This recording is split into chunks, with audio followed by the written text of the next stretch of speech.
Bharatiya Janata party Adilabad सदर पायल शंकर ने जिला एसपी डी उदय कुमार रेड्डी से उनके दफ्तर में होमगार्ड्स की अफराद खाना के साथ मुलाकात की। इस मुलाकात के मौके पर इन्होंने जिला एसपी को एक दरख्वास्त पेश की, जिसमें खिदमात के दौरान फौत होने वाले होमगार्ड्स के खानदानों की मदद करने का मुतालबा किया गया। बीजेपी जिला सदर पायल शंकर ने इस मौके पर मीडिया से बात करते हुए कहा कि कई होमगार्ड्स अपनी ड्यूटी के दौरान ही फौत हो चुके हैं और उनके अरकान खानदान कसम पुरसी की हालत में जिंदगी गुजार रहे हैं। पायल शंकर ने हुकूमत से मुतालबा किया कि वह खिदमात के दौरान फौत होने वाले होमगार्ड्स के खानदान में किसी एक को मुलाजिमत फ्राहम करते हुए उनकी माशी तौर पर इमदाद करें।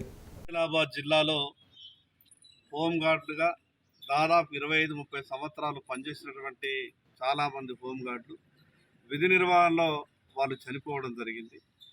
చనిపోయి కూడా 5 నుంచి 6 సంవత్సరాలు గడుస్తున్నది. ఆదిలాబాద్లో 65 నుంచి 70 మంది హోంగార్డులు.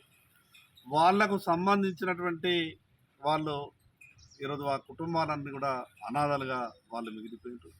వాళ్ళందరికీ ఉద్యోగాలు ఇచ్చి ఆ కుటుంబాన్ని ఆదుకోవాలని జిల్లా ఎస్పీ గారిని ఈరోజు కలవడం జరిగింది. అదేవిధంగా రాష్ట్రం మొత్తం మీద కూడా ఒక 850 మంది ఈ హోంగార్డు విధి నిర్వహిస్తూ వాళ్ళు ఆ విధి నిర్వహణలో చనిపోయినటువంటి వాళ్ళందరూ కూడా ఉన్నారని చెప్తా ఉన్నారు. వాళ్ళందరి తరఫున డీజీపీ గారికి కూడా ఉత్తరం రాయడం జరిగింది. ఏదైనా వాళ్ళు చిన్న ఉద్యోగస్తులుగా పోలీసులతో సమానంగా డ్యూటీ చేసి విధి నిర్వహణలో వాళ్ళ ప్రాణాలు కోల్పోయింది కాబట్టి ఆ కుటుంబాన్ని ఆదుకోవాల్సినటువంటి బాధ్యత ఈ ప్రభుత్వంపై ఉంది.